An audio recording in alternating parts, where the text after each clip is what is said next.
Hello, everybody, and welcome to the Macmillan Education Winter Fair. Kindness throughout. The third. The third Macmillan Education Winter Fair. Amazing, so let's see. Right? Yeah. Let's get this chat box warmed up. Hi. Exactly. Where are you joining us from? Exactly. I mean, tell us. Maybe we should say, right? We have a 3-country bridge with Will in the UK, Louise in Spain, and myself in the snowy Poland. So, and well, we're joined by Ben, who's in Wales. Okay. Schuyler is in Madrid, isn't he? And he is.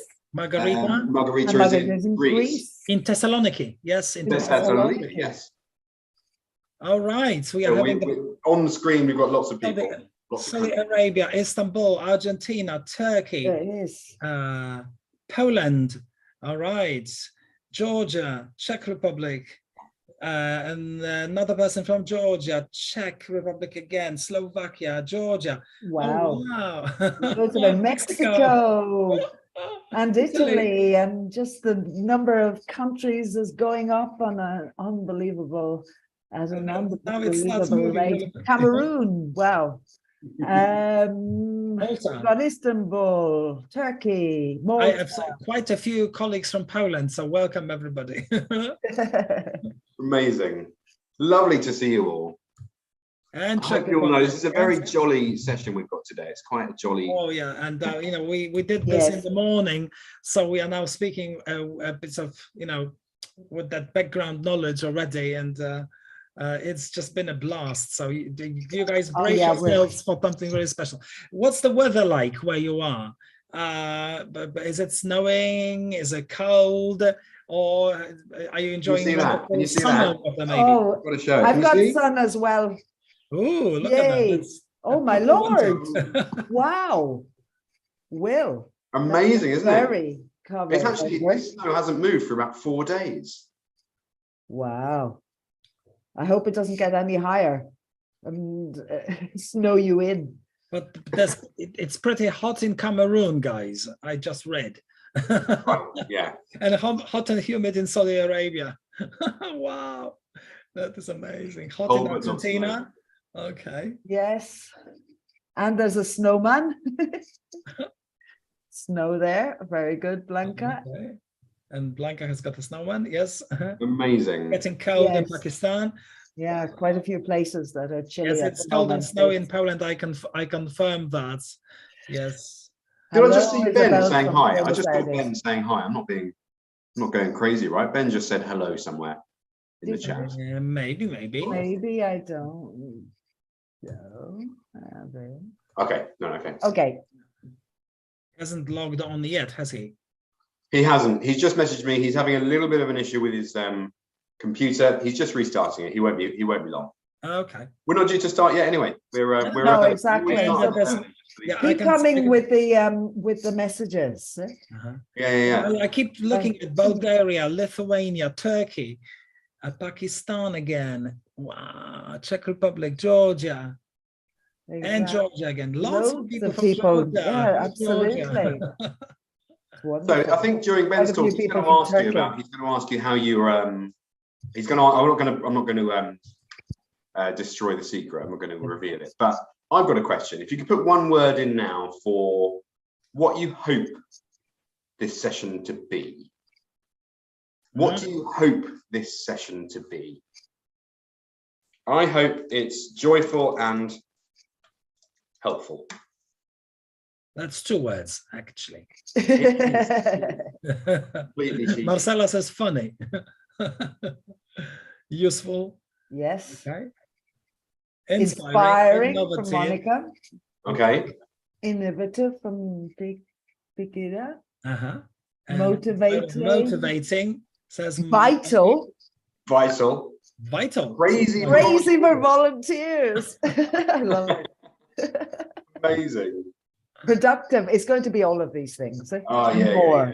Productive is definitely the word. Involving. Yeah, absolutely. It will be. Okay. Okay. We're not late yet, but see, everything's fine. In fact, we still have about 3 minutes to go, so exactly. we're just doing a bit of warm up. So I'm going to full of love. I love from love. Neil. Full of love. Thank you. Yes. And informative. Okay. I'm going to share my screen.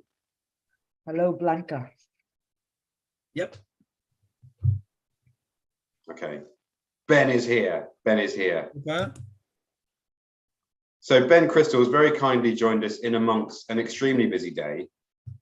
He's actually doing a theatre production today, and this is right in the middle of it. So he is here, which is great. Just seen him. So before I introduce Ben, I've got a couple of things to tell you about. Firstly is that this is not an isolated event from Macmillan Education, which is not connected to anything else. It's connected to lots of other things. This is part of the academic program, the Advancing Learning academic program, which we run throughout the year from sort of September, October, all the way over until June, July the following year. We started earlier this year. We've already done, I think, about 6 events. And this is what we do every year. This winter fair is our annual sort of final hoopla to say goodbye to 2022 in style, with a massive smile on our face.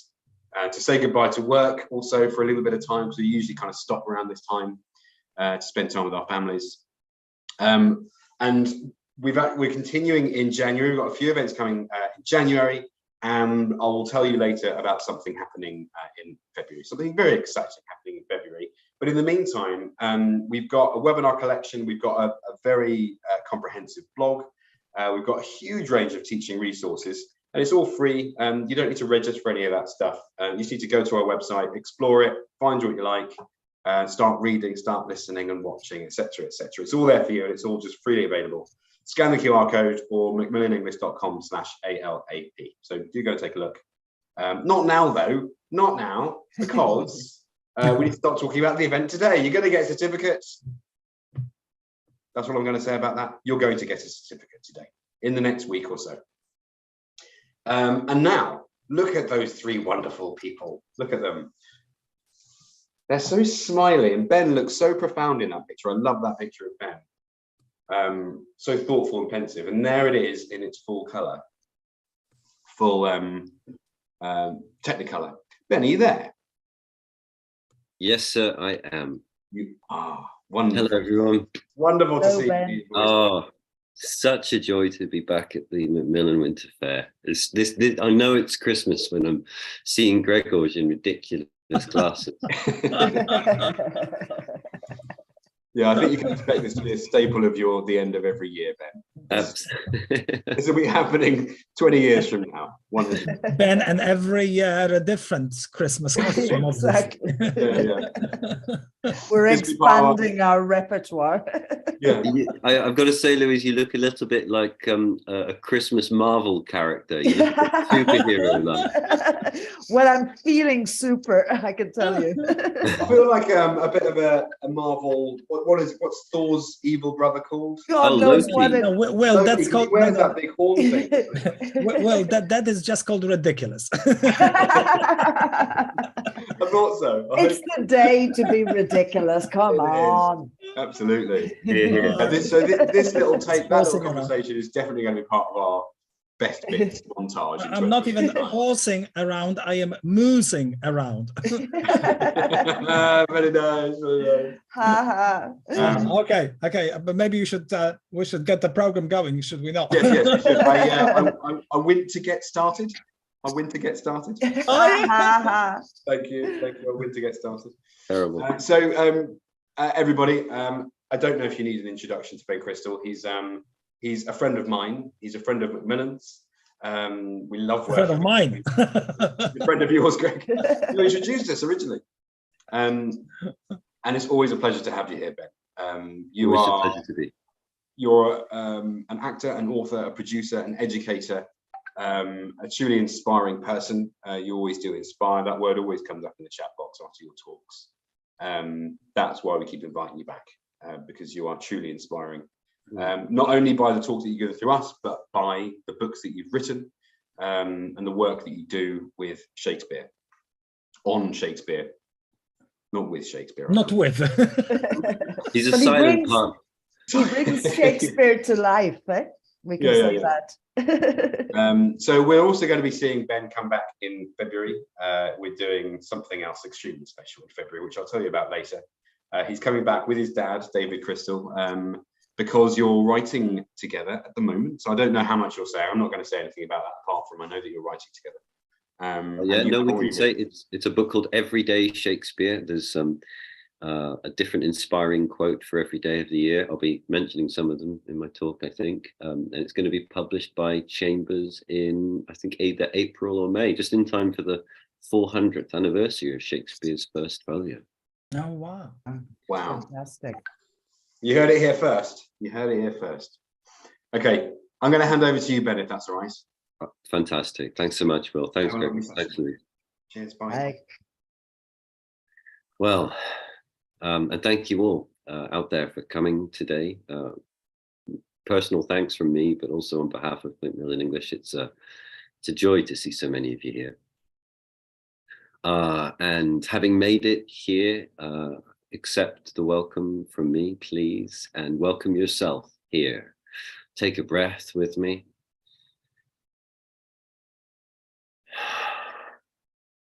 Feel the ground beneath your feet. Thank you for complimenting the decoration behind me.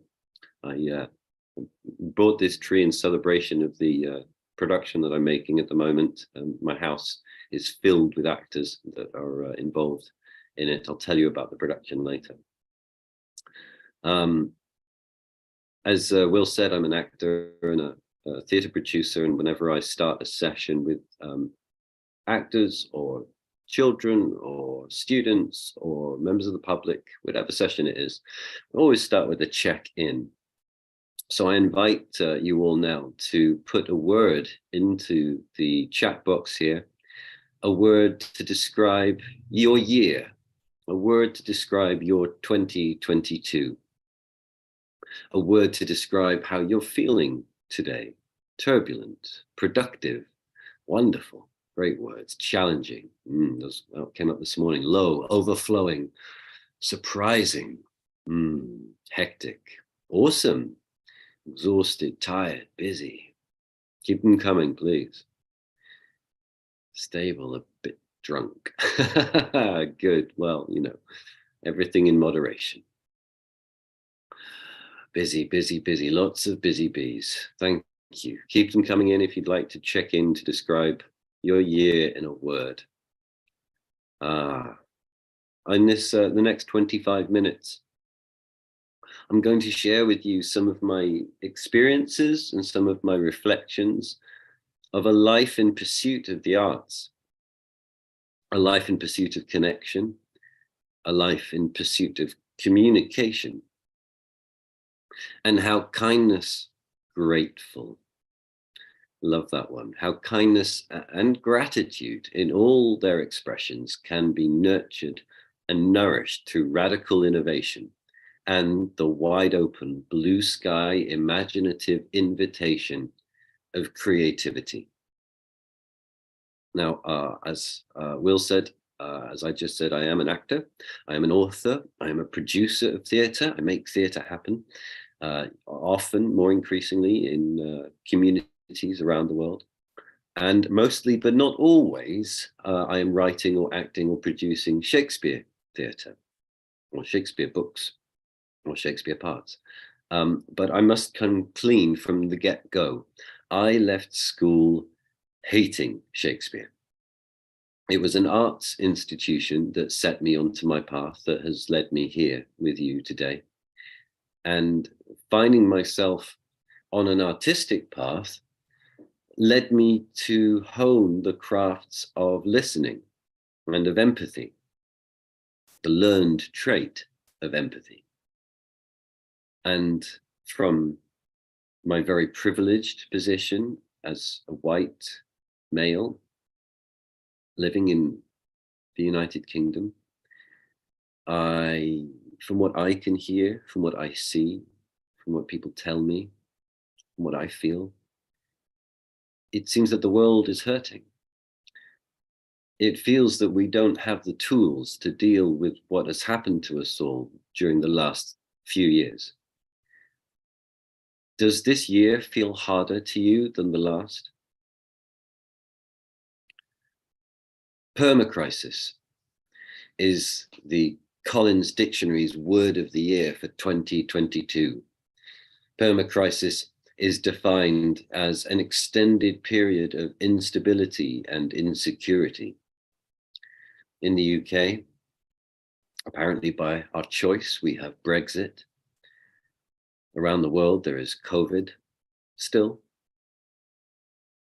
war, climate disaster, economy disaster, political instability, global insecurity. In the UK, many, many different types of strikes, all worthy. And amongst my friends and colleagues, a sense of impending doom. But it's felt like that a long time. Are we stuck? Are we all stuck in a post-pandemic fight-flight response?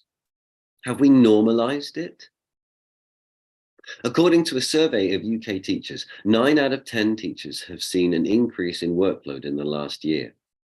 Over half have said it has increased significantly, with full-time teachers working 57 hours a week in a typical midterm week.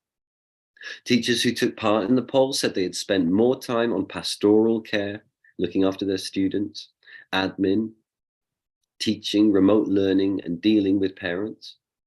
More than 4 out of 5 teachers believe that their job has adversely affected their mental health in the last year, with over half citing workload as the key factor. Perhaps this is familiar. Lockdown has had a devastating effect on us. The losses were huge, not just of life, although those were great and deep and terribly damaging, but the reassurance that we gained once from physical touch was amputated from us without anesthetic. The arenas that we grouped together in, to laugh in, to grieve in, to heal together in, the theatres, the music venues, the sports venues, the religious venues, were closed off from us. How do we repair the effect of all of that loss when we have no idea what damage has been done to us, let alone from living and learning online? Does everyone feel to be in a place of grim survival, of rage, of burning grief? The next pandemic is one of mental health, and we're all in it right now. Is that our future? Is that the future of the generations that are coming up after us, that we're teaching? We are preparing our younglings for global citizenship. Now, whether that citizenship is, or globality is geographical, business, virtual, emotional, the world is so linked and we are overwhelmed with information on a daily basis. What skills do people need to thrive? What skills do we need to thrive at life in the global world? We need an education system that's based on need rather than expectation. We need to teach children to communicate effectively. We need to encourage critical thinking and thought. We need to encourage emotionally and rationally thinking for oneself, to be adept at scientific reasoning and navigating emotions. We can't give freedom to the next generation, but we need to give them the safety to enable themselves to go out and find their own freedom. We need to teach the next generation how to listen, to work meaningfully with others, to problem solve, to imagine solutions, and to think free from constraints, and to celebrate the different types of thinking created by neurodiverse brains. We need to accept that neurodiversity is not a spectrum, but a sphere, and we're all in it. We are all wired differently from each other. Here's a quote about one of the greatest minds that we've known and how it was wired. Darwin confessed that his brain was not constructed for much thinking, and wisely gave up the attempt to use it for the pursuance of his specialist subjects for more than an hour or so at a time. Had he not done so, much of his invaluable work might never have seen the light. If someone of Darwin's gigantic intellect found it impossible to concentrate his attention for any lengthy period without fatigue, surely allowance should be made for children who doubtless suffer as he did. Yet bright, intelligent children are often expected to concentrate their attention for many hours at a time, and when they fail, are regarded as simply lazy. This was Leonard Guthrie, a physician and pediatrician, in 1909. How much have things changed? Our next generations need to be celebrated for their strengths, not punished for their weaknesses. Endlessly testing children in the 3 R's is exclusionary and reductive. It isn't accessible for all neurotypes, and its sharp aim arrows a beeline at producing folk best skilled to grow the economy, a worthy thing in a capitalist world built on exponential growth. But it's not the only way. As Jason Hickel, the author of Less is More, How Degrowth Will Save the World, says, exponential growth is going to kill us one day, and we need creative thinking to imagine a different sort of global future. Sir Ken Robinson, the great educationalist, said, creativity is as important in education as literacy. And Peter Gabriel, the artist and singer, said, creativity comes from the freedom to fail. And the freedom to fail comes from, experimentation. And that's what gives someone their individuality, the freedom to fail and experimentation. We need to celebrate risk-taking more. Now, I learned that this was an okay thing to do, to take risks and to fail in a theatre. Theatre is a place, one of our first places and one of our last places, where we're encouraged to inhabit the thoughts and feelings of people radically different from ourselves.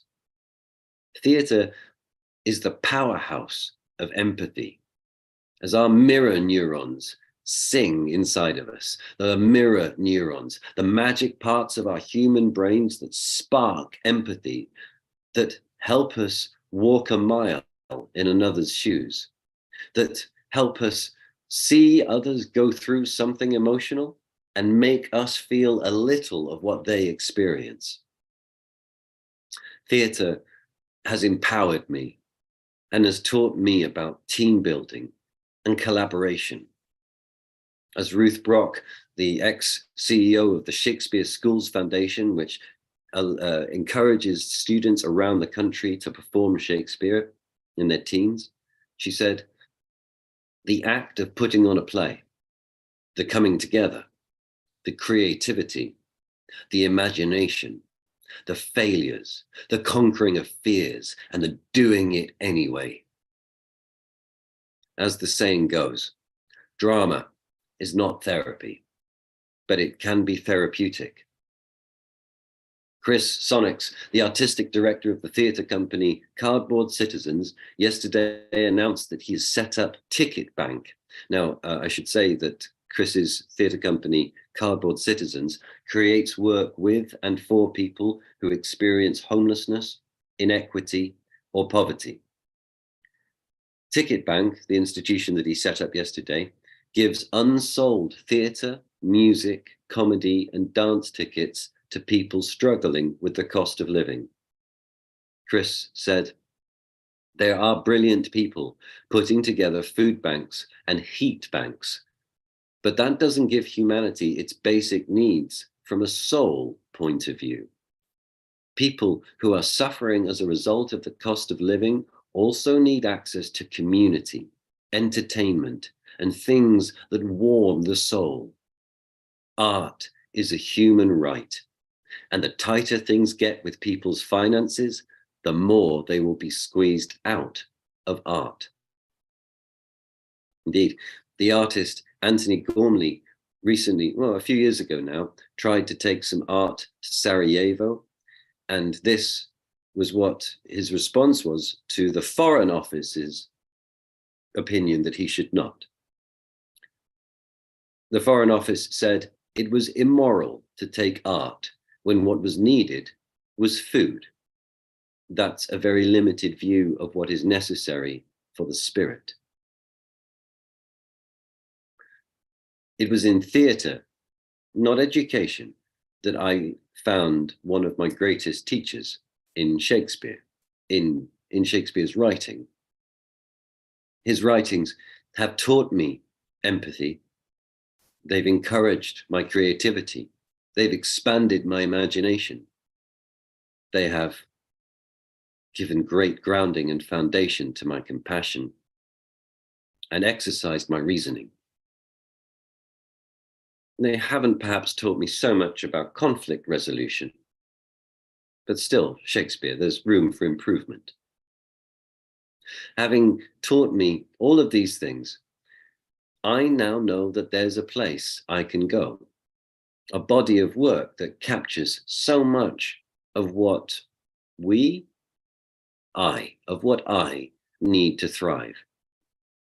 You can't sleep, waking up in the middle of the night, full of woes, of troubles.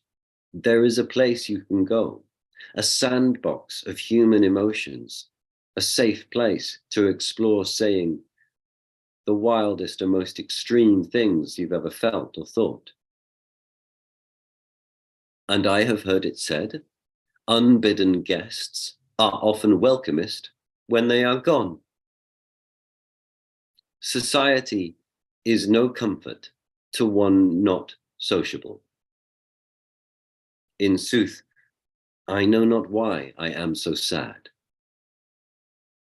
Grief makes 1 hour 10. And that deep torture may be called a hell, when more is felt than one hath power to tell. Give sorrow words. The grief that does not speak whispers the o'erfraught heart and bids it break.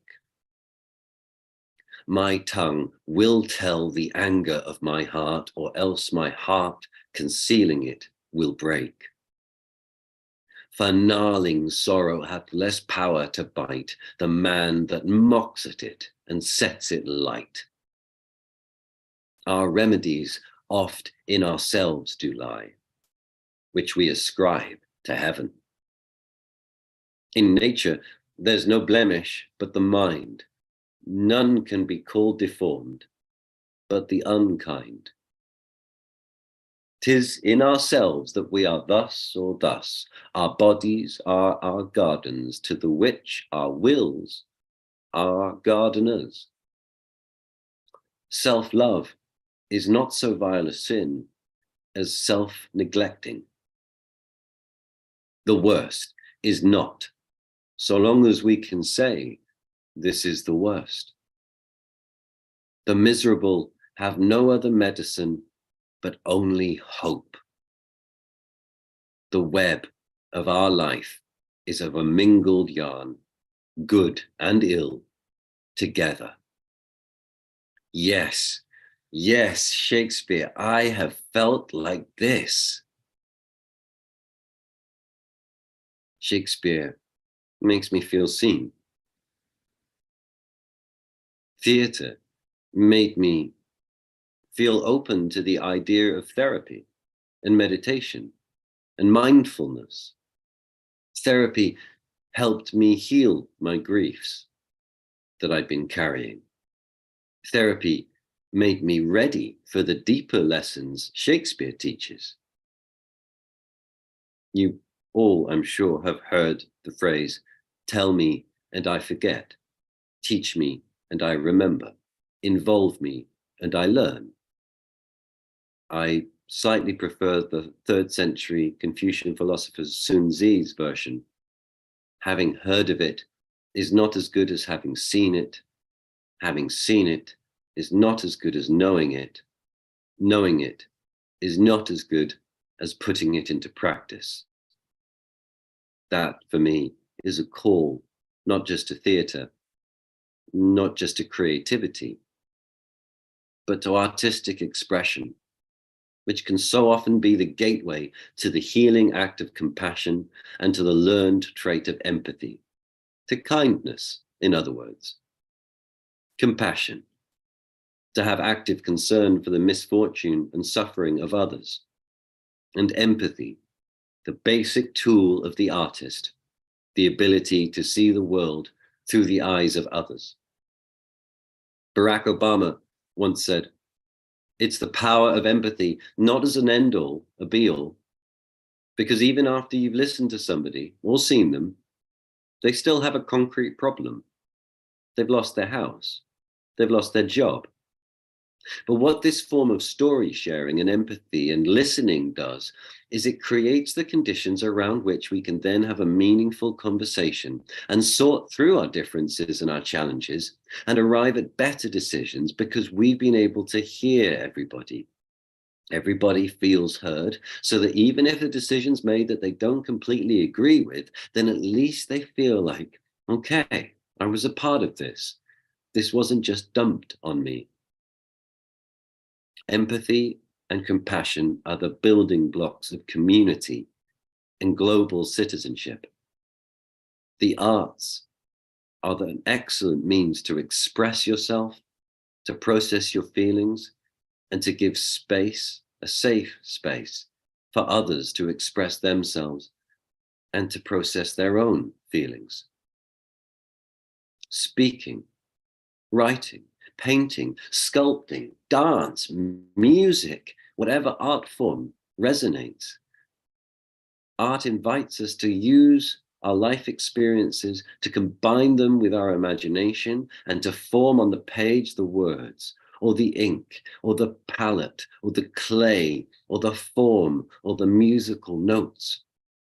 The act of channeling your view through artistic expression is one of inherent generosity. It's a sharing of vulnerability, and vulnerability is our first universal language through which we can channel our view into a visceral experience, into a physical experience, into an aural experience. The Ukrainian artist Alexei Sai said, "My goal is to terrify people, to show that the war is total, to show that it's fucking serious. It's too scary for news, but for art, it's possible. It's not propaganda. It's not the stuff I want to do. It's the stuff I need to do. It is practical and useful, and people change their minds about the war. It worked." I'm practicing kindness through art today. I have moved to a town in North Wales where there's not been theatre, and as a theatre practitioner, that could be an obstacle to living here. But I've decided to turn that obstacle into an opportunity, and I found some help to make a theatre production of Charles Dickens, not Shakespeare, Charles Dickens, A Christmas Carol happened this week. We performed for the first time last night. We'll perform again twice today, twice tomorrow, twice on Saturday, and again on Sunday in 3 communities in North Wales. And everything is entirely free. Free for all who want to come.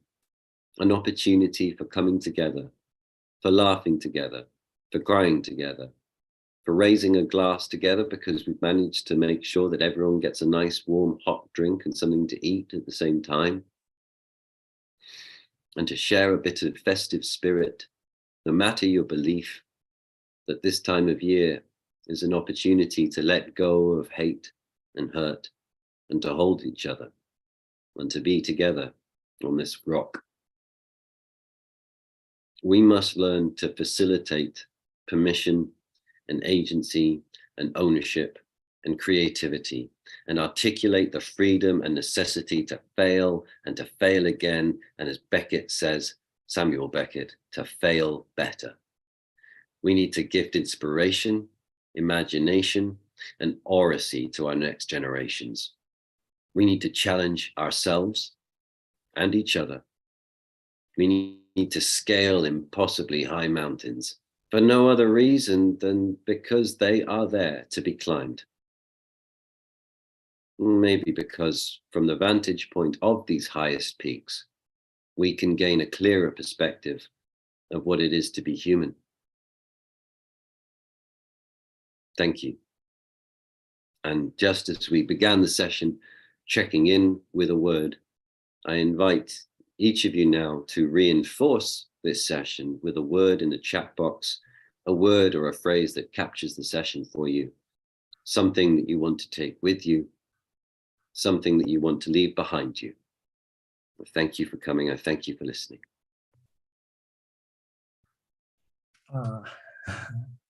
I don't know how you do it, Ben, but every time you manage to move me again. I'm going to repeat what I did this morning already, which is that I'm going to remove the silly paraphernalia for a moment in honor of what we've heard, because I think it's too serious and too profound, really. To do anything but. And as was the case in the morning, I'm just looking at the numerous notes I've taken, and to do something different from what I did in the morning.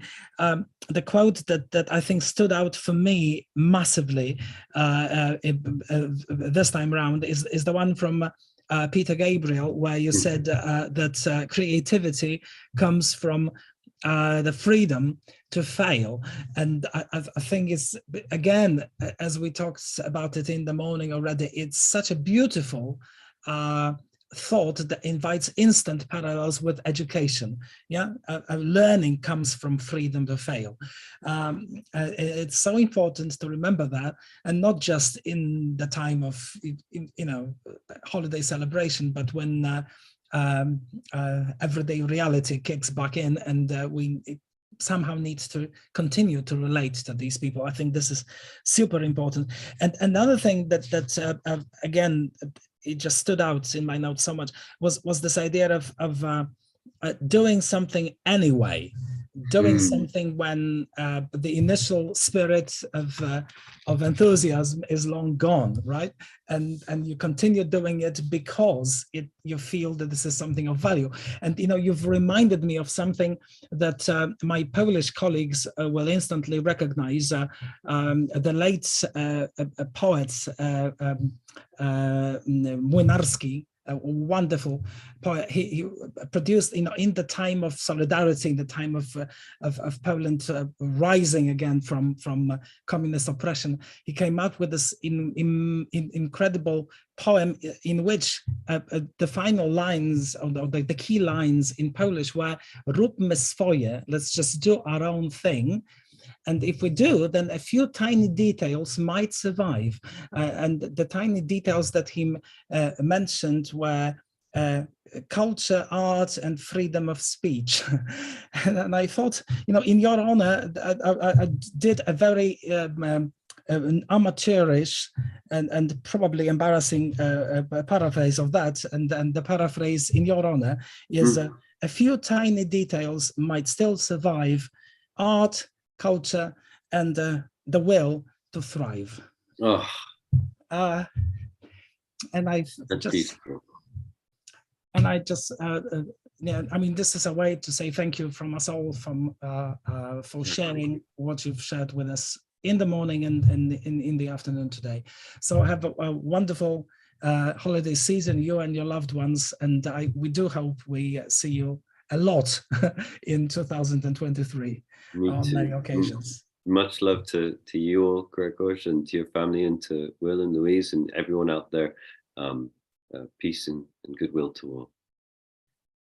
Merry Christmas. Okay, and how do we continue? Well, continue we will, because there is yet another wonderful session coming up for you. So I would like to invite Margarita Kosior to share the floor. Margarita, are you with us? I am with you, yes. And I have a tiny little thing on my lap. Oh, so I'm sitting up a little bit stiff like this. Oh, now she's moved. Oh, she's showing her tail. Stealing the show completely. Okay, so as we said, there are 3 sessions on the bill this afternoon, the second of which is a dear friend of mine. By now, I hope I can say this, Margarita. We met several years back at a conference in Thessaloniki, Greece, where Margarita gave a most incredible, inspiring session, traces of which you are going to experience tonight. And the reason why we perhaps hit off so well with Margarita was that she's a fellow compatriot of mine, Polish by origin, but lived in Greece for, she says, half her life. So Yeah, not that long.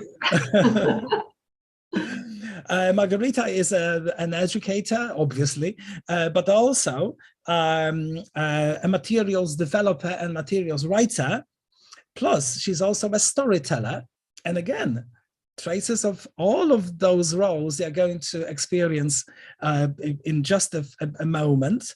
For the past several years, she's also been involved in something rather exceptional that came to be known as Tales of Strays campaign.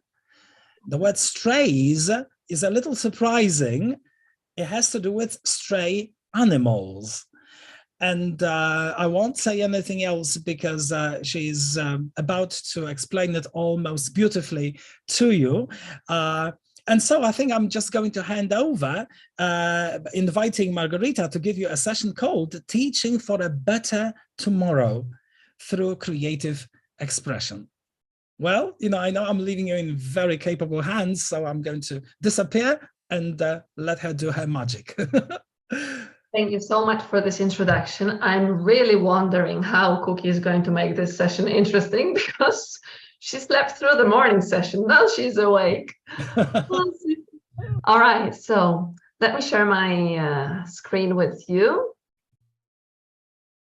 All right, so here I am. So I'm delighted to be here with you to talk to you about teaching for a better tomorrow through creative expression. I'm the founder and the person behind the Tales of Strays campaign, which I'm going to say a few words about in a minute. So I'm going to talk to you about a better tomorrow and creative expression in the context of the campaign. So here's what I'm going to do over the next 30 minutes. First, I'll say a few words about the Tales of Strays campaign so that we are all on the same page, more or less. Then I'll present samples of creative student work based on a picture book written specifically for the campaign, and the picture book is for learners between the ages of 4 and 10. Then we will talk about creativity through activities based on a short story, which is also written just for the campaign. And it's for a bit older learners between the ages of 12 and maybe 16, 17, 18, so I put young adults. And towards the end, I'm going to talk about materials writing. And I will focus on fostering creativity in learners of different ages and levels in specific examples of lesson plans created for the campaign again. So let's start with what the Tales of Strays campaign is. It's a combination of English language teaching and fighting for the cause that I'm very passionate about, the plight of stray animals worldwide. So the aim of the Tales of Strays campaign is to teach students about our responsibilities towards companion animals and about our bond between people and about the bond between people and dogs and cats, in order to prevent instances of future neglect, abuse, and abandonment. So let me give you a little bit more context here about me. I'm based in Greece, as we said, and in Greece, unfortunately, there are lots of instances of companion animal neglect abuse, and abandonment, just like many other places of the world. Some of you might be wondering, what am I doing here, since you don't see stray animals in the place where I live, and there are no obvious instances of companion animals neglect, abuse, and abandonment where I live. Well, I'm going to answer to this, that this session is for everyone, because first of all, is there a place in the world where those rights, the rights of companion animals, are 100% respected? I honestly doubt it. And secondly, I believe that there is no place on earth where it's not worth to talk to our students, to teach about love, respect, kindness, and empathy. So this session, yes, it is for everyone. The campaign has 3 pillars. The first pillar is storytelling. The second one is materials writing, and the third one is teaching. So when it comes to storytelling, it all started with a picture book with the title Toby to the Rescue, which I wrote and my daughter, who was 10 years old at that time, illustrated. And we continued with the second book, May to the Rescue, which she illustrated, which Evita illustrated when she was 12. When it comes to materials writing, later on I invited colleagues from all over the world to submit lesson plans so that we can create compilations of lesson plans, which are now available online for free. So in those 3 compilations, you will find lesson plans about the bond between people and companion animals. And when it comes to teaching, well, the campaign wouldn't be able to grow or thrive without the participation, the support, and the love of lots of colleagues who have embraced the campaign and who systematically include in their teaching topics related to companion animals. Toby to the Rescue. I'm going to start with this. So in many sessions, I've talked a lot of times about how I use my own creativity in order to engage students in the stories that I have written for the campaign. And I think that's important too, because, and I'm going to steal the title of the next session here, creativity starts with the teacher, right?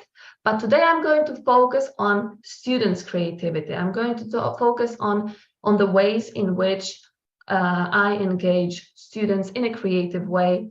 I engage them and they respond to the story. Oh, and let me mention that the examples that I'm going to show to you were created by my students, but also by students of different colleagues who have generously shared with me the materials created by the students. So you already know that I have a cat, Cookie. I have a cat, Cookie. She's knocking on the door now. I also have a dog. Her name is Mocha. She was actually the inspiration for the campaign. And she's reminding me that I should at this point tell you what the story is about. So the story is about little Nick, the boy who goes to the playground one day, and in the playground he loses his favorite teddy bear. So he is in distress, he cries, he is very sad, he can't find it anywhere. And that, I'm sorry, I have to open the door for Cookie. I'm really sorry. Cookie, go, bye-bye. That's life with companion animals. Sorry for that. She wouldn't stop meowing. So little Nick in the park, he loses his teddy bear. He meets a dog. The dog loses his superpower, his super nose, and he helps little Nick find the teddy bear. Of course, by that time, they've become great friends. And obviously, the boy wants to take the dog home with him. There comes Mom with precious advice, with her wisdom, and she starts talking to Nick about all the responsibilities that come with having a pet, having a companion animal. They talk about taking the animal to the vet, about going for long walks, food and water, all these things. The boy agrees, they take the dog home and they give him the name Toby. So that's the story. So it's time now to show some samples of students' work, ways in which they respond to the story in a creative way.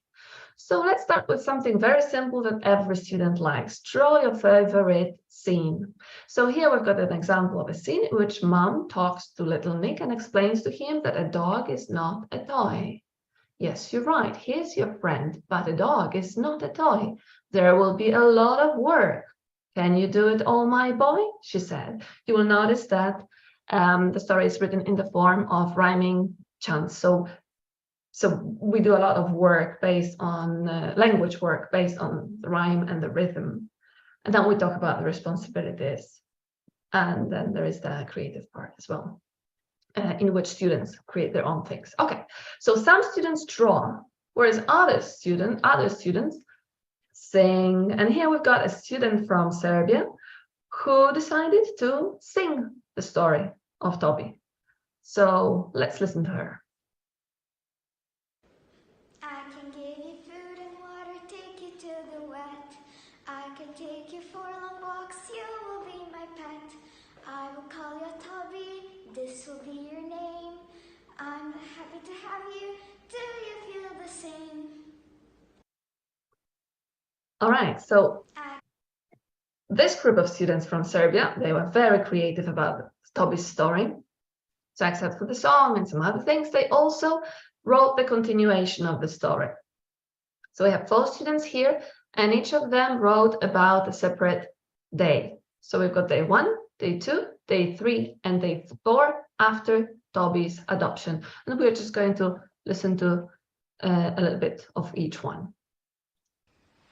Day 1, Toby in a new home. When Toby and Nick went home, they watched TV. They had some rest while Nick's mom was cooking lunch. Lunchtime, Mom said, "Come, Toby, let's eat." "I can eat?" Toby asked confusedly. "Yes, of course, come." When they filled their bodies, Toby told Nick his sad history. He said, "I love you, and this is his little teddy." So that was a little story from day 1. Day 2. Little Nick spends the whole day with the dog. It's time for the walk. Toby is that big that Nick can ride him, but his mom thinks that will hurt Toby. They were walking in circles around the park. Day 3. Toby goes to a vet, and after the vaccine, he goes home and eats. Toby is full and he goes with little Nick and plays football. Day 4. After the long day, Toby and Nick went to sleep. Toby asked little Nick, "Wait, I can sleep here again?"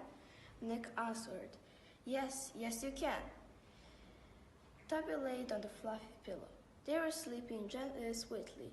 Somebody knocked on the door.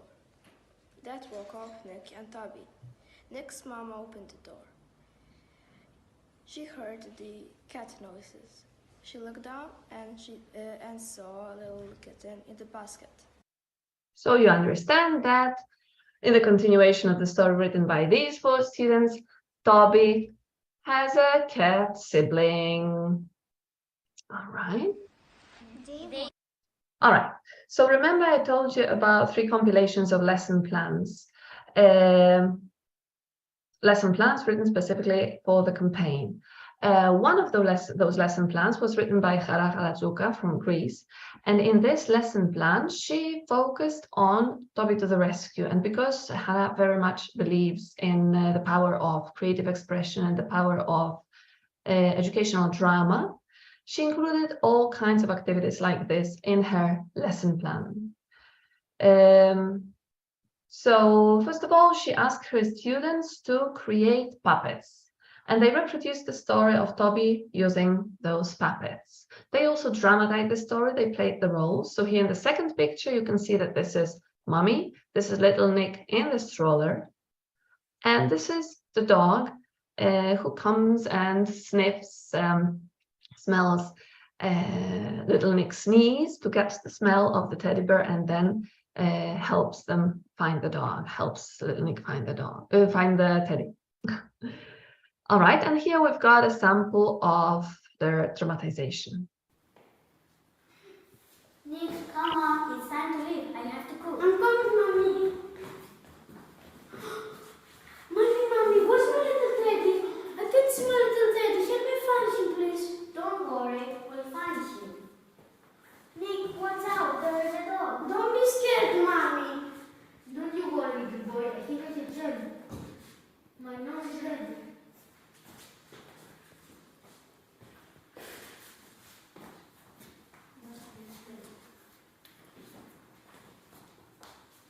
Here is your teddy. Now go home and rest. Hold your teddy close and tight. Your nose is the best.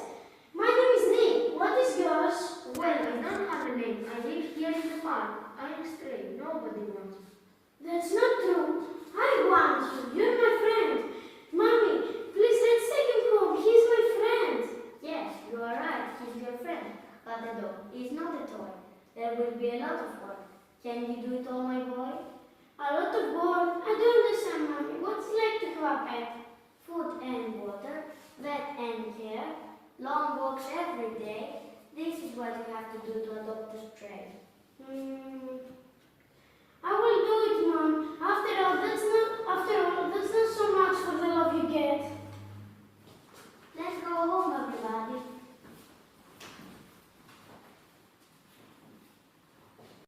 So the students memorized some of the lines. They paraphrased the rest a little bit, and we have this wonderful outcome. So those activities were created very close to the story. They were based on the story of Toby. And here we have some more ideas, some more creative outcomes created in the spirit of the Tales of Strays campaign, inspired by Toby's story. So that's some time ago when I went to a preschool here in Thessaloniki to do a storytelling session. The preschool where my children actually were students when they were very young. So we went together with Evita, who was the illustrator of the story now, and we did a storytelling session with those 4 to 5-year-old students. And after the session, I invited them to draw a wish for stray animals. So with a little bit of help from the teachers, writing Adopt a Stray, Save a Life slogans, the students created wonderful wishes for stray animals. And I zoomed in here on one wish specifically. On one wish, you can see there is a family here. There is a mother and a child with a kite. There is a house and a dog. What a beautiful wish. So some other teachers invite the students to create posters. And this poster is especially beautiful. I find the use of the vivid colors amazing. So Effie actually read both stories with the students, Toby to the Rescue and May to the Rescue.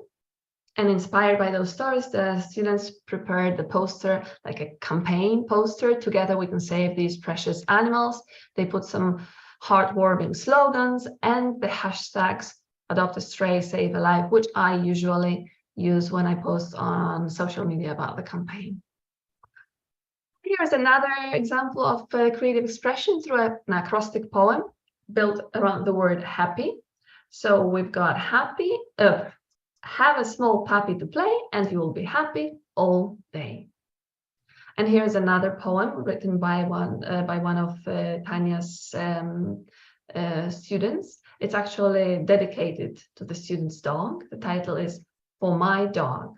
My dog is blonde and shines like the sun. My dog is big and strong like my superhero. My dog is sweet and cute like a bar of milk chocolate. My dog is my best friend, and so it goes on.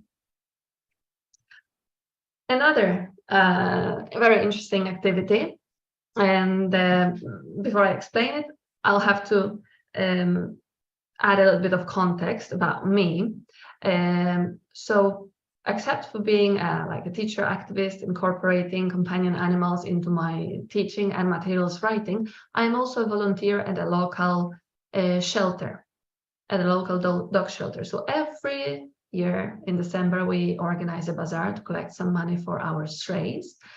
And we sell, for example, postcards, holiday cards. So here you can see postcards with dogs from our shelter. Some of them have already been adopted, which is lovely. So 2 teachers, Despina and Leah, they purchased postcards. So in this way, they supported the shelter as well. And they invited the students to exchange postcards and wishes and stories. So they wrote the wishes on the postcards and they wrote stories. Here you can see is the story written by Despina's students, which is about 2 children waiting for the present, saying, "We want to give love and get love," which is actually a line from Toby to the Rescue. And so they get transferred to the shelter and they adopt animals there. And here we have wishes and the story written by Leah's students. And again, the 2 children ask for a Christmas present, home for all strays. And the children become volunteers at Stray Planet afterwards. So this is a beautiful moment in which English language teaching and real life and real problem, real life come together, and students in a creative way look for solutions. All right, and here's another thing created with a wonderful tool called Story Jumper. Story Jumper is a tool in which students can create stories. They can add their own characters, add their own backgrounds. They can add even sound. They can add sound as well. So let's listen for a moment. Georgina adopted Max by Georgina.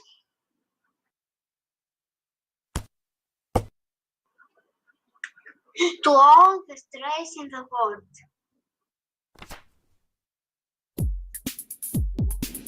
One day, Georgina goes to a concert of her favorite band, Marcus and Martin.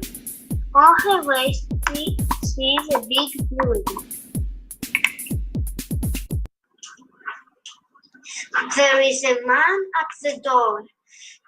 What is this building? It's a dog shelter. All right, so that's how it continues. Obviously, Georgina doesn't go back home alone. So those were activities based on the picture book, Toby to the Rescue. And now I'm moving on to the part for a little bit older students, based on the short story with the title When a Cat Purrs, which was written by me for the Tales of Series campaign, but also for a competition which was recently organized by Ken Wilson, short story competition. And this story actually got a shared second prize. It's based on true events, and it starts with the following short paragraph. An old veterinary adage says, if you put a cat and a bunch of broken bones in the same room, the bones will heal. And I'm asking, what about a room full of broken souls and low spirits? The story is about a couple who want very much to have a child, but for some reason they can't. So one day, after yet another visit at the doctor's office, they are about to go home disappointed. And when they arrive home, they find a kitten.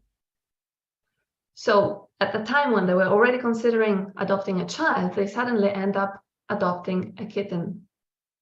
And their lives change. It's like their second honeymoon. So after some time, to cut a long story short, they become so relaxed and so cheerful and so full of happiness that they manages to get pregnant. And they have a lovely daughter, Adriana. So that's the story. I'm not going to say more because maybe when it eventually gets uploaded, maybe you want to read it, because I just want to tell you that you are among the first people in the world who have read this story. I've written a lesson plan also for it, and I tried it with my students, and a colleague, Leah, has tried it with her groups. It's been very successful, I'm happy to say. So I'm going to show some of the activities. And because I knew that the Winter Fair was coming up, so I included lots of activities in which students need to be very creative. So the first activity is frozen image and voices in the head. So for this activity, you divide students into groups, and each group presents a frozen image of a part of the text. The text, this specific story, is divided into 4 parts. So after each part, you can have this frozen image. So the students who are frozen, they don't talk. And then you can place a hand on the shoulder of one of the students in the frozen group, and then they have to share their thoughts with the rest of the class. Or optionally, you can put a hand above one of the frozen students' head, or like a thought bubble, and the remaining part of the class have to guess what the thoughts of that character are. Here we've got Leah's students actually doing this activity in class. If you teach one-on-one, you cannot have this kind of activity because you require more than one student, but you can ask your student to draw pictures, like frozen image pictures. So here my student, Georgina, who is 11, made a drawing of mommy cat carrying little Mao, the kitten that Irene will later find in front of her house and adopt. She's a stray cat, so she's carrying her little kitten across the road to safety because she gave birth in a very busy place. And in this picture, we have another frozen image, another important moment in the story filled with emotions, when Irene finds out that she is going to have a baby, and Mao in the back finds out that he's going to have a sibling. Another drama-based activity, roll on the wall. So we can divide your students into groups again. There are 4 protagonists in the story. There is Mao, the cat, who changes those people's lives. There is Irene and Dakis, the couple, and Adriana, their daughter. So each group gets 1 character. And they draw the body outline of that character that they are going to talk about. And outside the body outline, they write facts about that character. They write facts about the character and their own ideas about the character. Whereas within the body outline, they write the thoughts, the inner thoughts and the emotions of that character. So what helps them with gathering vocabulary for this task is also the vocabulary bank, which students work on throughout the lesson. Because there are lots of vocabulary items related to feelings in this story, I suggest that they draw this kind of vocabulary bank mind map. So they divide the feelings into positive, negative, and other, depending on the context, okay? And they write what the feeling is, and who had this feeling, who felt this emotion, and in what situation. So they already gather lots of ideas here, and they are ready for the body outline. And now that they have gathered all the vocabulary related to feelings and they've done the body outline, they can proceed to the next task, which is retell the story from the perspective of one of the characters. And here, the student of mine retold the story from the perspective of Irene, the female character. So of course, she added some additional information. She put some additional information in here because now Irene tells us about herself, about how she feels and how she experienced the whole situation. Another thing, pantomime. So you can ask students to come up with their own scenarios. Like in the story, we had Mao who helped this family. So they can come up with their own scenarios of another animal, another companion animal, helping a person or a family. And then you can ask them to present those scenarios using their bodies, and the whole class had to guess what the story that was being presented was.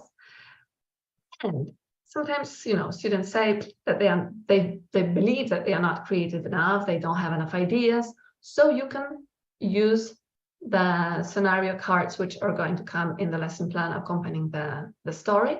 And one of the scenarios is about Leah, a 15-year-old girl who had difficulties at school, difficulties focusing on her schoolwork. She easily got distracted. She got easily distracted by anything.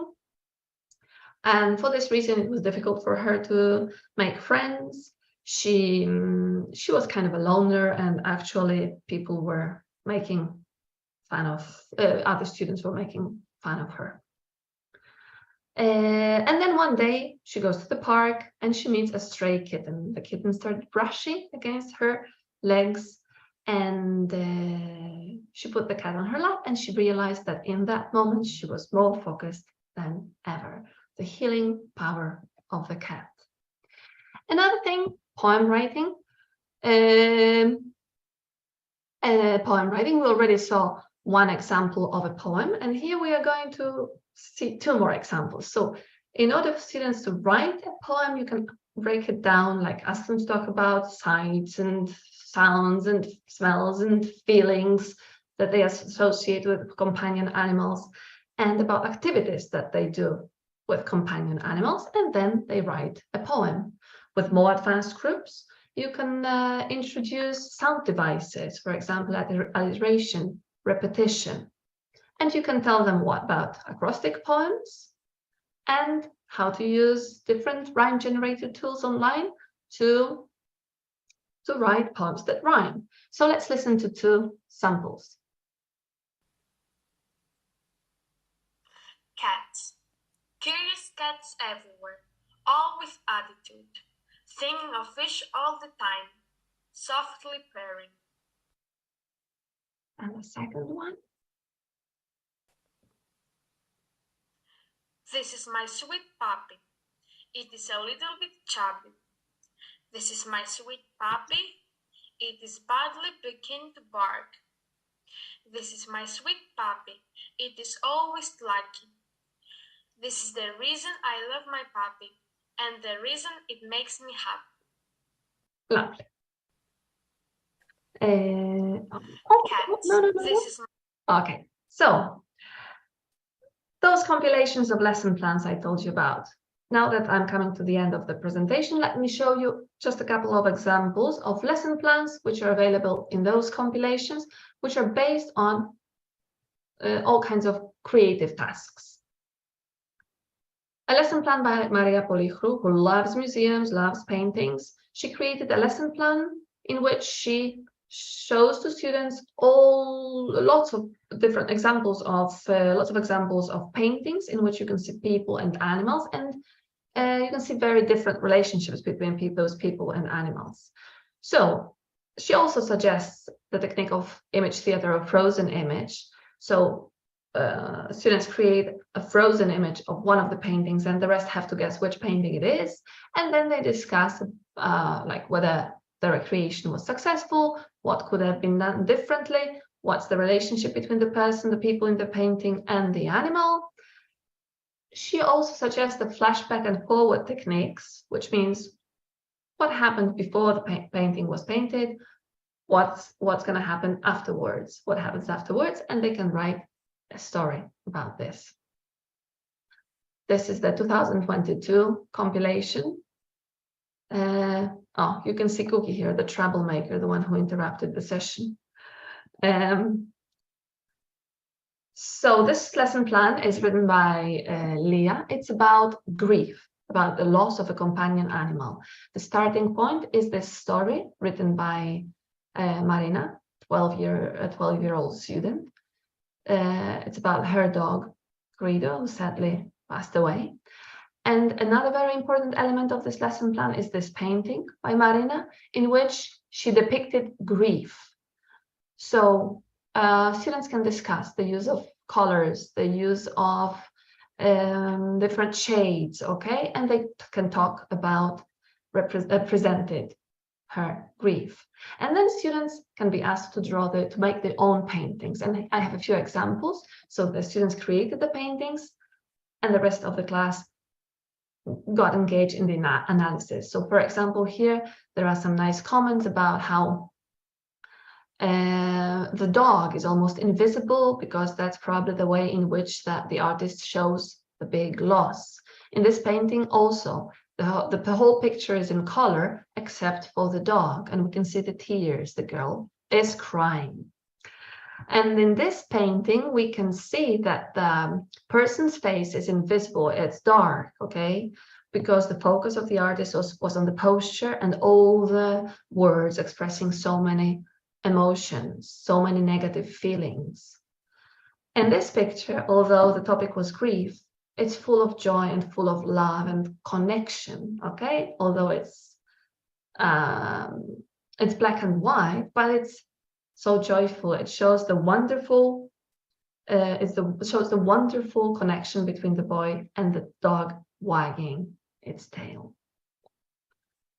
So now, I would just say that there is lots of methodology behind it all. There are all kinds of receptive and productive skills. There is a vocabulary, grammar, and everything, 21st century skills, but I'm not going to talk about them because I would need another half an hour at least. And today it was supposed to be all about kindness and creativity. So that's what we did. And I'm going to finish with this quote from the story, which I also have my t-shirt. You give love, you get love every single day, and you get a lot of love when you save a stray. And if you want to get in touch, here are my contact details. Thank you. That was absolutely amazing, Margarita. Amazing. Thank you so much.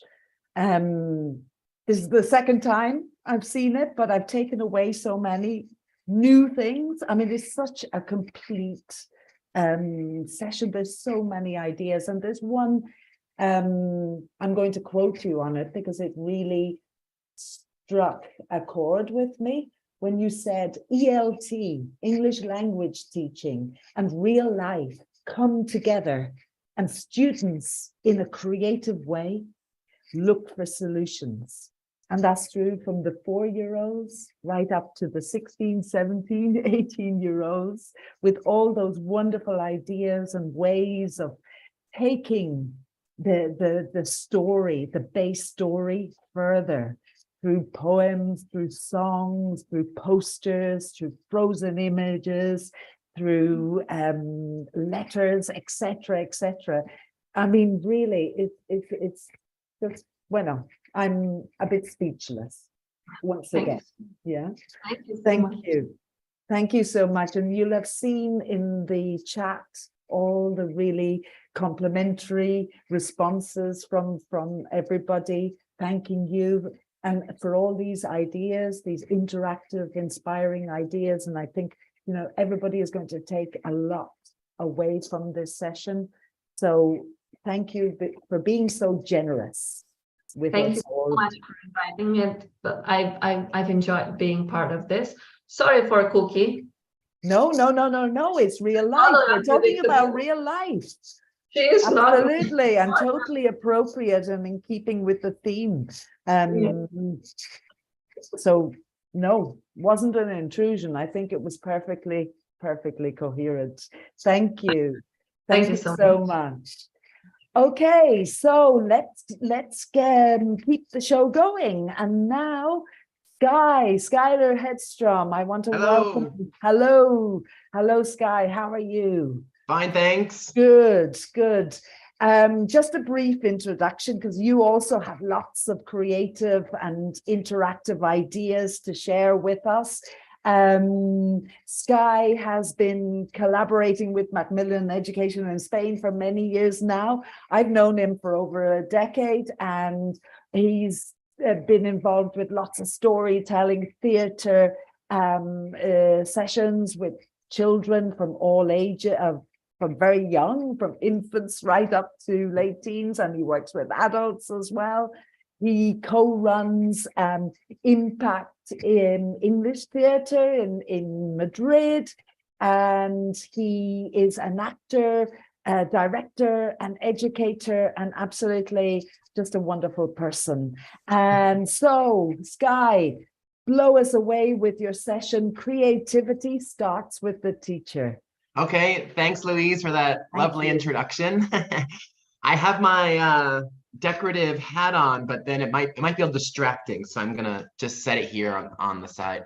So as Louise said, my talk is also about creativity, and just linking it to kindness. It echoes back to what my colleagues have said, that doing arts activities, using theater, music, arts and crafts, it is encouraging kindness in the sense of collaboration. So as Louise said, my main area of expertise is theater as a teacher, director, actor. And when you're part of a theater performance, there really is a sense of working together, cooperation, collaboration.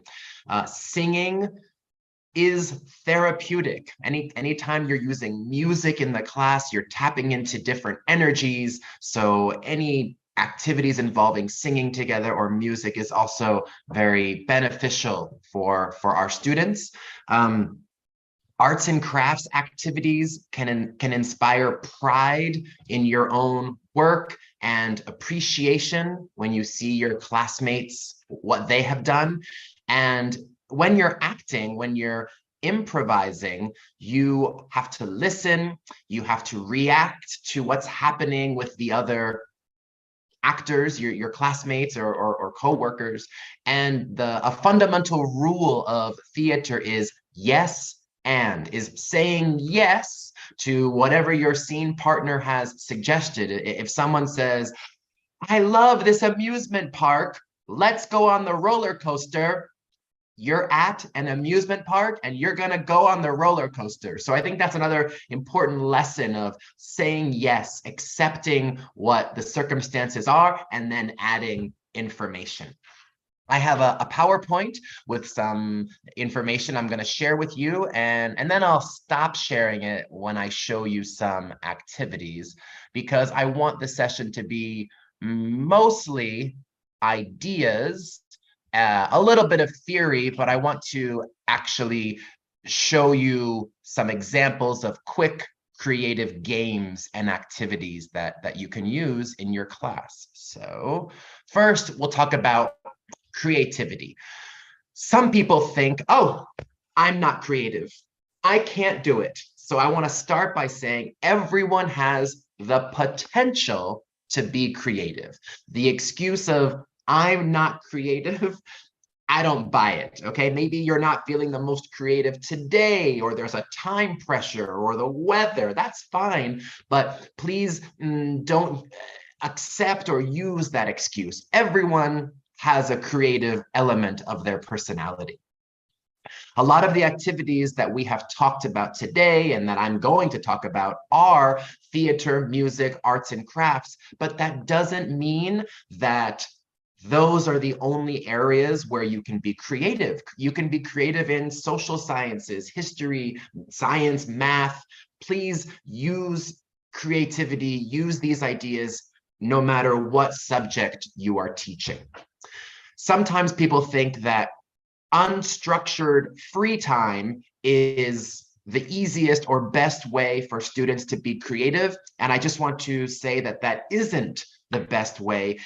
Students do need some structure. Sometimes if you're given a blank piece of paper and told, be creative, what? Okay, like just looking at a blank piece of paper, it's overwhelming. So I think giving some basic instructions, some structured activity, allowing your students to be creative within these limits will actually be more successful.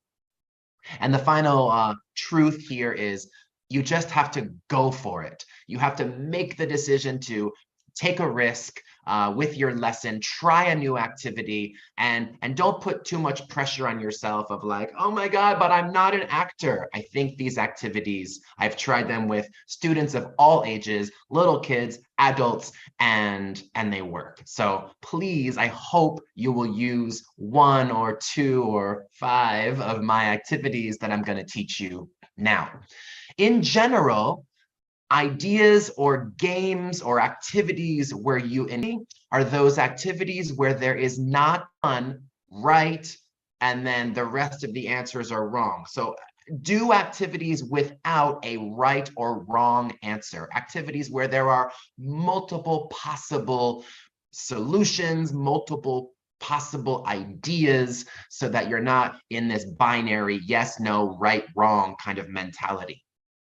When you're reading a story or asking questions, try to ask open-ended questions, questions that begin with why or how or what, as opposed to yes or no questions. Yes or no questions, it's that binary yes, no, right, wrong. Whereas open-ended questions, you might get answers, you will get answers that surprise you. Often when we are in a classroom, we tend to sit at our desks, we use pen and paper, arts and crafts, pen and paper or markers. So I encourage you to use different materials. Materials you can find outside, recycled materials, newspapers, yogurt cups.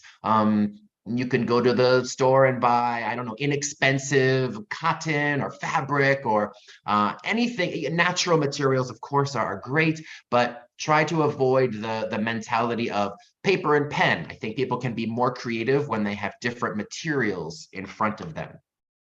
When you're doing an activity, specifically an arts and craft activity, we always recommend that you, the teacher, do the activity first at home to see how difficult it is, to have an example. But the problem is, if you go to your class and show your example, you might have all of your students doing the exact same thing, because we've been taught that you copy what the teacher has done. And this goes against creativity. So my advice, if you can, is to show multiple examples. And I'm gonna later show you what I mean. But by giving multiple examples, you're teaching your class that there isn't just one correct way to do this arts and crafts project, for example.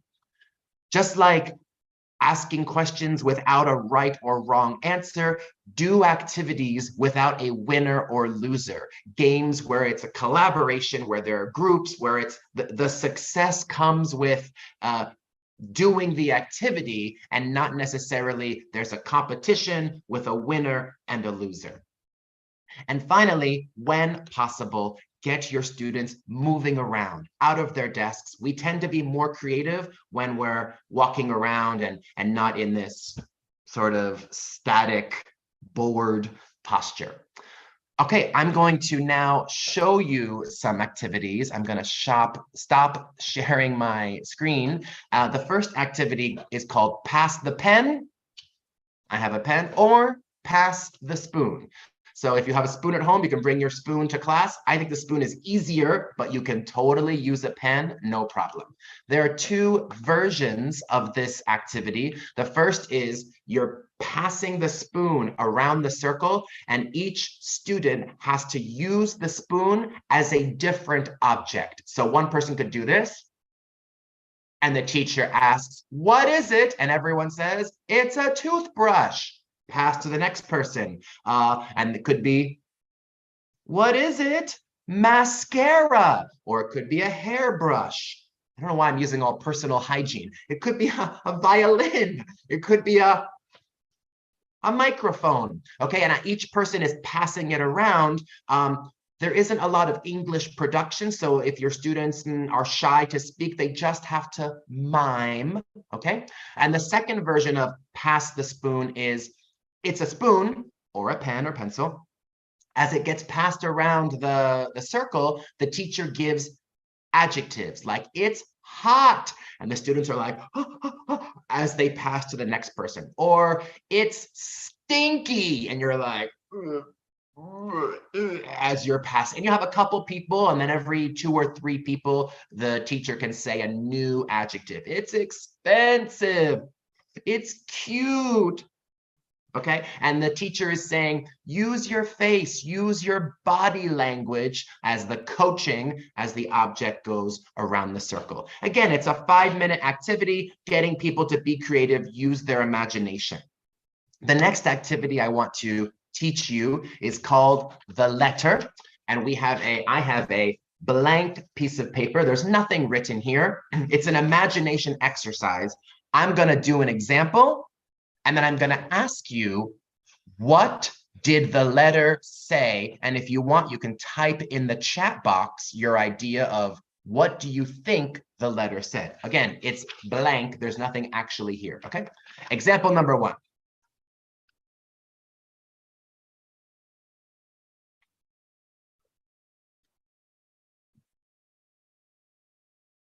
Any ideas?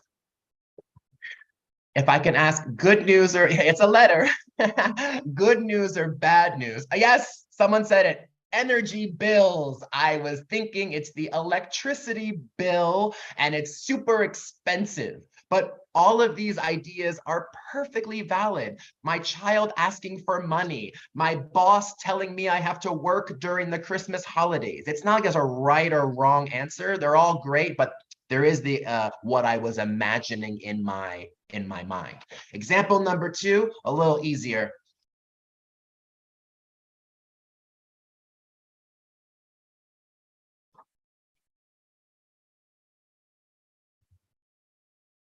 What's the letter? Yeah, it's good news. It's a love letter. Exactly. It's a or I passed the exam. I passed the exam. Ooh, I was thinking a love letter. Okay. So sometimes when the teacher does an example or 2 examples, and then you ask your students, okay, who's next? And they might be a bit shy. I don't know. I'm not ready. So I would suggest putting your class in pairs and having them brainstorm with a partner first. What are different kind of letters that you receive? It could be a winning the lottery or an invitation to a party, right? So have them brainstorm some ideas first, and then you can say, okay, who wants to come and show? Because sometimes to go right from nothing to acting, it's a little stressful. You want to have a minute to sort of talk about your ideas with someone first. The next activity, I'm going to go back to my PowerPoint. It's easier if I can show you. It's called first line or first line, last line. Basically, you put your students into pairs or groups of 3, and you give them the first line of a dialogue. Now, I will show you some suggestions in a minute, but my suggestions are quite general and open-ended. They're specific in the sense that you can imagine a situation, but they're general because you can imagine multiple different situations. Now, there's a rule in improvisation that you have to establish the who, the what, and the where as quickly as possible. Who are the characters, what is happening, and where are you? So let me show you an example. My example is, I've got some bad news. So hopefully your students will think of different situations. Just off the top of my head, I'm thinking it could be a doctor and a patient. I've got some bad news. What is it, doctor? Okay, and then the audience knows doctor, patient, we're in the doctor's office. It could be a teacher, student. I've got some bad news. Oh no, you failed the exam. No, and we know teacher, student. So this example is specific, but applies to, it could be a romantic, I've got some bad news. I'm leaving you, okay? There are multiple interpretations for the bad news. Other examples I thought of, what's that? Or I feel dizzy, but we don't know why. Why are you dizzy? Please say yes. We don't know why. Your students will fill in the specific information. Don't do that here. What is that? And your students can use mime or add more language in the following sentences. It doesn't have to be a very long activity. It can just be no, 20 seconds, 30 seconds. As long as they establish who, what, and where, fine.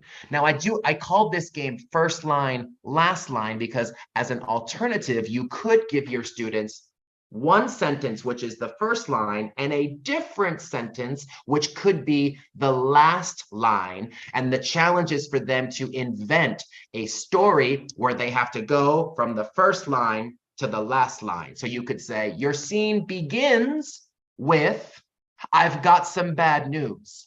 And it ends with, don't do that here. And then they have to talk to their partners and invent how would they go from that line to that line. An alternative is to use sounds. There are dozens, if not 100 different sounds in English. I have here the example, woohoo, which is like celebration, or meh, which means I don't care, it's not so great, or whoa, which is, hey, hold on, slow down, or ew, which is disgusting, gross. So then you can give them sounds and they can either go from one sound and then add language and then to the other sound, or you give each person a different sound. You're ew, you're woohoo, and they have to incorporate their sound into a story, into a short scene or improvisation. Okay, the next game, where's the chair? I'm gonna stop sharing my screen because you need to see my chair. I think you can adjust my camera. Okay. In this game, one person, the teacher, starts with an idea. I'm going to enter a place that has a chair, and I would like you to put in the chat box, where am I? Okay, example number 1.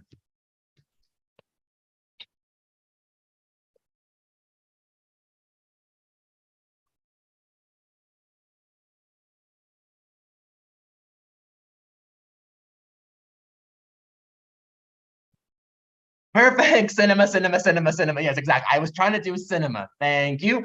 Example number 2, again, with a chair.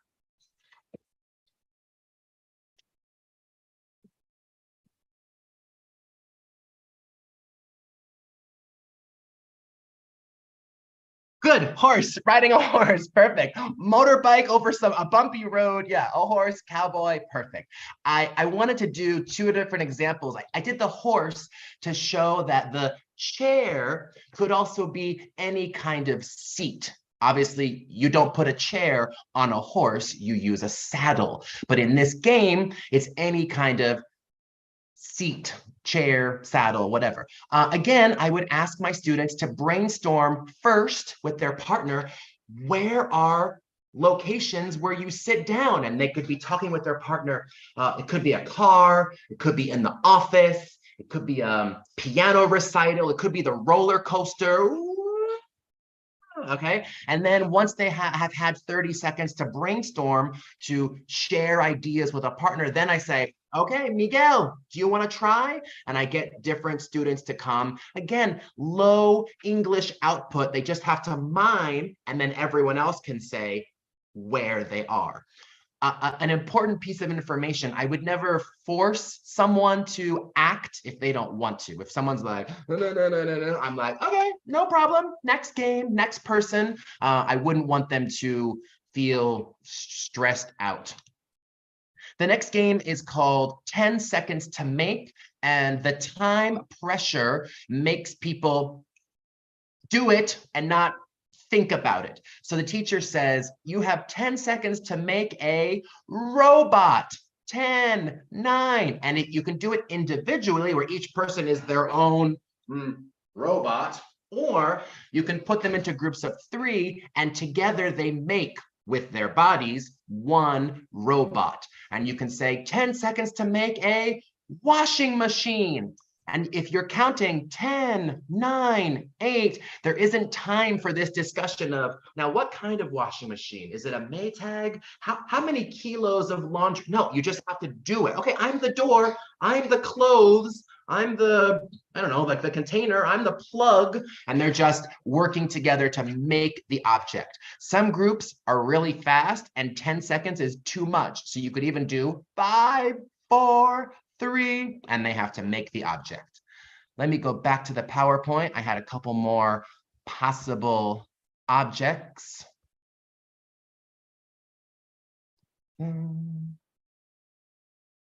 I thought robot, hair dryer, bridge, fountain, washing machine. These are all different things that they could make. And you can either have the same number of people in each group, so 3 or 4 people per group, or each time you can say a new number.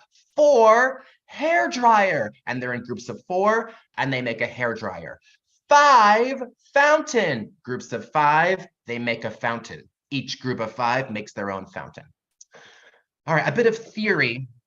Doing creative activities in the classroom, it does require changing the teacher's mentality, mainly letting go of the control a little bit. As teachers, we often have everything programmed. This happens, this happens, this happens. But to encourage creativity, you do have to let go a little bit. And I mean, try not to watch the clock too much. Obviously, you've planned an activity, you have an estimation of how long it should take, but I would say allow for a couple extra minutes in case students are surprising you. You don't want to be like, okay, stop. I said earlier the 10 seconds to make, okay, that time pressure for that activity, but another activity, you don't want to cut them off too soon.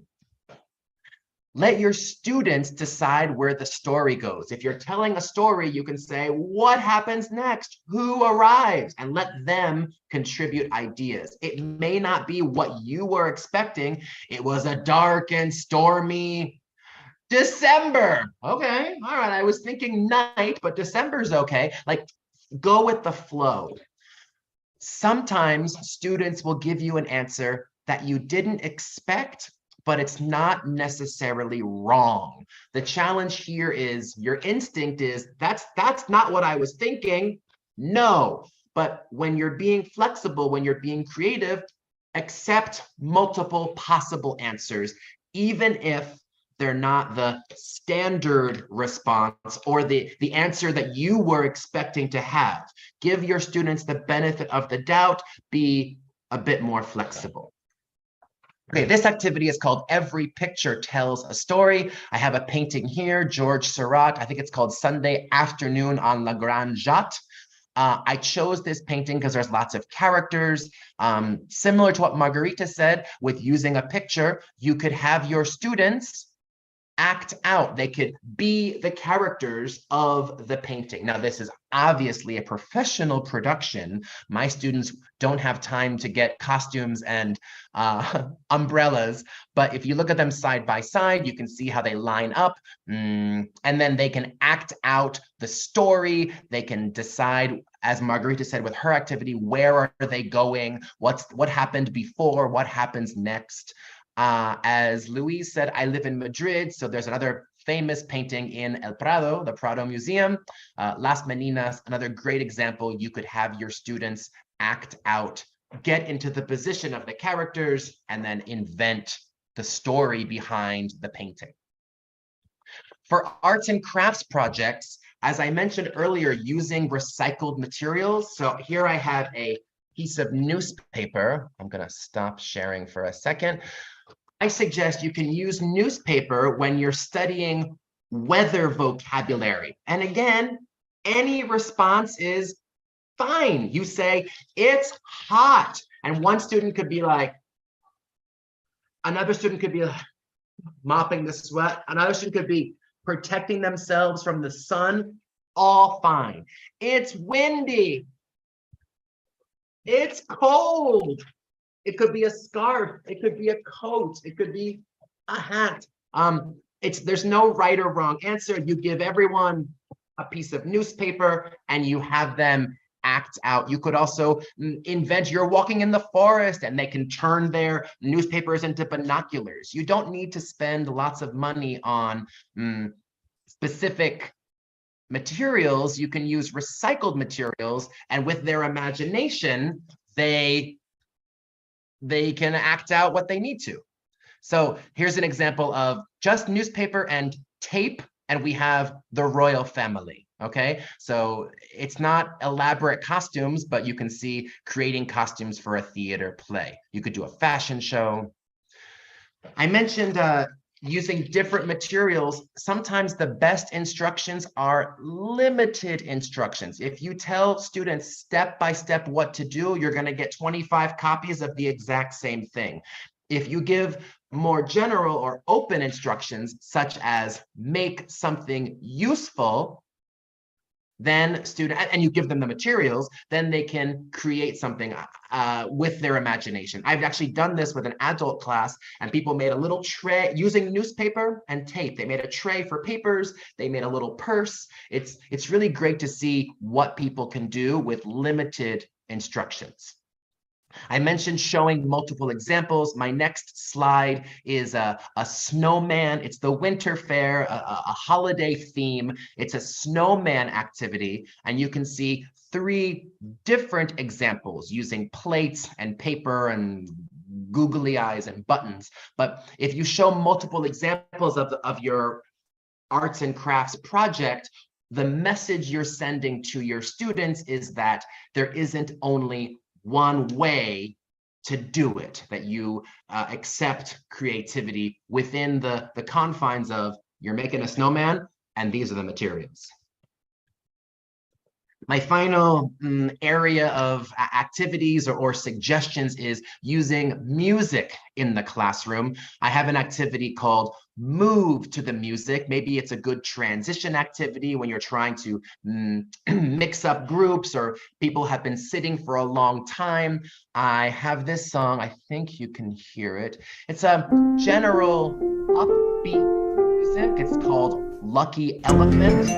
It has a rhythm, has music going along with it, and you can ask your students to move like a monkey or move like a lion, or you can use a location. You're in the jungle, walk through the jungle. You're under the sea, move like a dolphin. You could be different transportation. Everyone, you are a bus or an airplane and they're moving around, and you say, don't copy the others, be your own airplane. And some people might do this and might do this, and it's all fine. You could also say, walk like a princess or a character in a story that you just read, moving around the room, and the music is providing the rhythm, the background.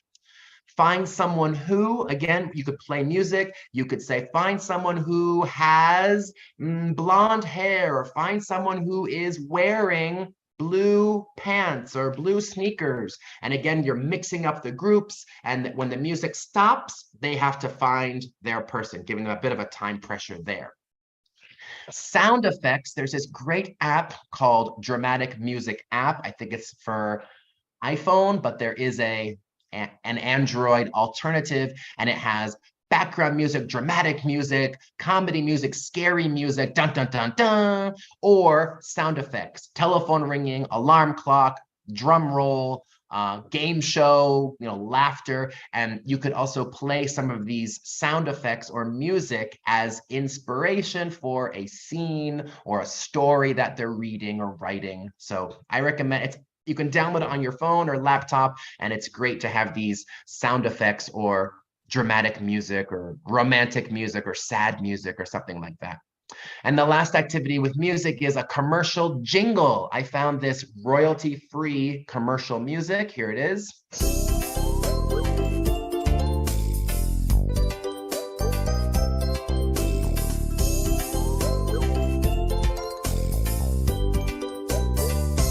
So the creativity comes that each group is given a different product that they have to sell. It could be a magic product or a real product, and then they come up with the lyrics to the commercial with the melody la la la la la la la la la la la la la la la la la la la, and they invent the lyrics and make a commercial jingle to sell their product.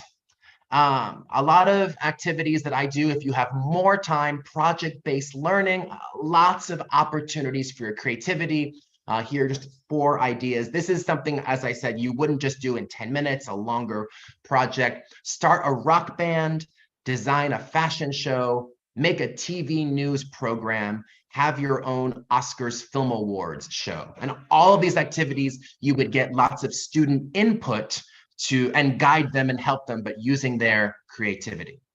And that is my session. Thank you so much for being here, for listening. I hope that these activities were useful, that you can use them in the coming days or weeks. Happy holidays. Thanks. Thank you so much, Sky. Absolutely amazing. I love your, first and foremost, your energy. You've got so much passion for this. I just love how physical you are in that environment. I just love how that's clearly how you are as a teacher, and it's really inspiring to see that. Yeah. So we have had a question. Okay. One question that stood out to me was Dr. Mansour Ali Darazi was asking, how can you develop creativity in students? And I think that opens sort of a can of worms of questions. You know, is creative ability on a scale? You know, can it be assessed? Is it on a scale? And if it is on a scale, how do you analyze that? And how do you push them? And how do you find someone who's at a stage where actually they can probably do something a bit deeper than this, perhaps? I think the more activities you do, which are open-ended, the more opportunities you give, that's as much as you can do. It's like having a sense of humor. You can't make someone have a sense of humor. You can only give them opportunities to laugh or be funny, but it's hard to force it. I think the more opportunities you have, people will get better. Practice. That would be my suggestion. Yeah, right. Thanks, guys. Someone I just saw that the chat is like, but I did catch a question which is about remembering students' names. There's a great activity which is you have your name with a gesture like Sky or Louise, and then everyone repeats it. And sometimes you can associate the name with the gesture. Like that's a name remembering trick. Nice. Thanks, Sky. That's a really good idea. I was never good at remembering names, actually. I'm not alone. It's always the scary bit, isn't it? It's kind of yeah. Because so it's such a faux pas, isn't it? It's such an impersonal thing to do. It kind of destroys any relationship you've built up until that point. Is kind of semi-destroyed, isn't it? If you go, I've completely forgotten your name, because it kind of detaches you, doesn't it? You know. Thank you so much, Sky. Okay, thank you. Goodbye. Goodbye. Thanks a lot. Louise, great. That is it. We're done for another year. Yay. I don't want it to end. I know. Should we just stay here for a while longer? Why aren't we doing the third evening session? Not this time. Not this time. So it means that there's more for the future. Yeah. Absolutely. We've got to leave them wanting more. So also thank you to, I don't say this enough, but thanks so much for the participants today. The chat was absolutely electric. It was just going on and on. And if I clicked off of it, it'd say I've got 54 new messages. And absolutely. It's just and really still going.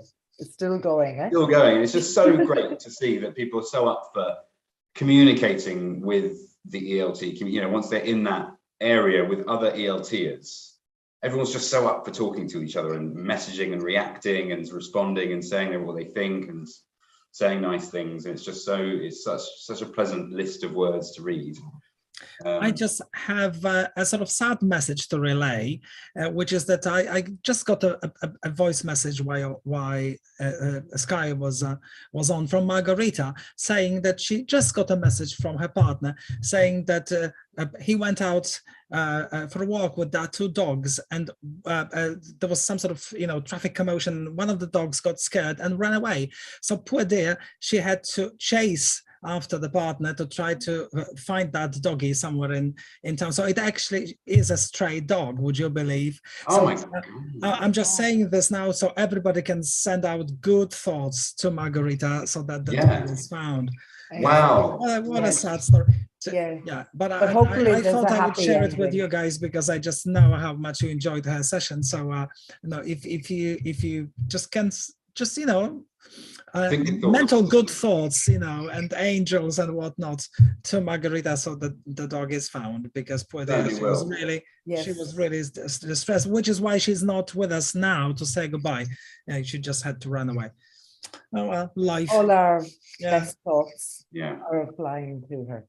All best thoughts. Okay, so I'm aware that we've run over a bit, so I'm just going to let everyone go in a second. You almost thought I was going to say finish then, but it's not. In a second. Just got a couple of things to tell you about.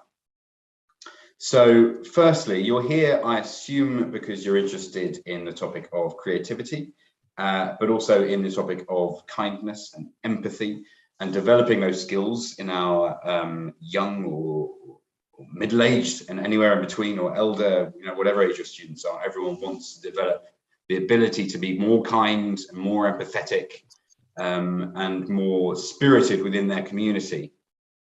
So we've got a range of materials that we're giving away for you. So some of it's teacher facing, some of it's for you to think about what you're doing in your lessons, to develop, you know, to promote these concepts within your lessons. But there's also some student facing stuff there too. So some actual worksheets and handouts that you can use to encourage conversation and foster those really positive assets in people. So on the Advancing Futures page, we've grouped it into global citizenship education, sustainability, and diversity, equity, and inclusion. And there's a whole resources section there, and a lot of it is looking at things like, as you can see on the screen, kindness and respect, developing an inclusive environment in your classroom, and making sure that everyone is learning within their community, to be within their community, and learning to be within the global community. There's all sorts there. That's all for you. This is where you can get it. You can scan the QR code or go to macmillanenglish.com/advancingfutures. It's all there, pretty easy to find. And one more thing to tell you about. We made a game out of this earlier, and I'm wondering who here knows what this is about. So I've only put the dates on there, and I've said that it's something to get excited about. From the 13th. I sort of know, but I'm not sure whether I should divulge. Well, it must be something really important and really big, because we're talking about from the 13th to the 24th of February. That's a long time. 12 retakes of our winter fair session, maybe. That's a good one, Greg. That would be great. That would be great. And actually, we're going to have a winter fair, which should be in the winter, which is February and not mid-December, right? It's not actually winter yet, is it? Isn't it still? No, not quite. No, you're right. Anyway, so I don't know if you've gone to our webinars before, but 13th to 24th of February is something very excited. You should be very excited about if you are in ELT. Very slow fade in, dramatic fade in. Global Teachers Festival 2023 is coming back this February. It spans over 2 weeks. We've got more than 20 different sessions, and each session actually runs at 3 times in a day. So I'm not going to tell you the total number of actual sessions we're running, but there are 20 talks, and they each run 3 times a day. So 10 in the morning, 2 in the afternoon, and 9:30 in the evening. So basically, wherever you are in the world, hopefully there's going to be a time that you can see whatever sessions you want to see. We've got loads of speakers. As you can see, we've got Sarah Hilliard, we've got Amina Douidi, Rona Snelling, Andre Headland, David Crystal, Ben Crystal is coming back as well, Harry Waters, Lucy Horsfield, and loads more. I'm not going to list them all. You can't register for it yet. I don't want you to miss it, but in your email next week that you get from us that's got your certificate, if you are watching on Facebook, we're going to put this on Facebook. Don't worry, you won't not see this. But if you're watching on Zoom, you'll get a link to register in your email next week. That's it, and then you'll be able to read all about it then. You're going to get a certificate in that same email you're going to get next week. Make sure you check your junk and check your spam folder. Contact us if you don't get it, but you should get the certificate to your email. If you're on Facebook, you should have a link to it, which you can click, and then you can get your certificate that way. Lena, yes, the recording of this session will be on our website next week. You can check macmillanenglish.com and you'll get your certificate, the recording in there. That's it. See you again really soon. Greg, Louise, as always, it's been an absolute rocking pleasure there with you. The pleasure is ours as well. Absolutely. Wonderful. Great. And So the warmth and kindness and the sharing has been just tremendous. As always, yes. Tremendous. A great team, isn't it? what a team, eh? What a team. A Mac team. And wonderful speakers and wonderful people out there giving so much. Thank you. Absolutely. Thanks, guys. Speak to you again soon. Bye, everybody. Have a nice day. Bye. Happy holiday season, everybody. Bye. Happy holidays. Bye.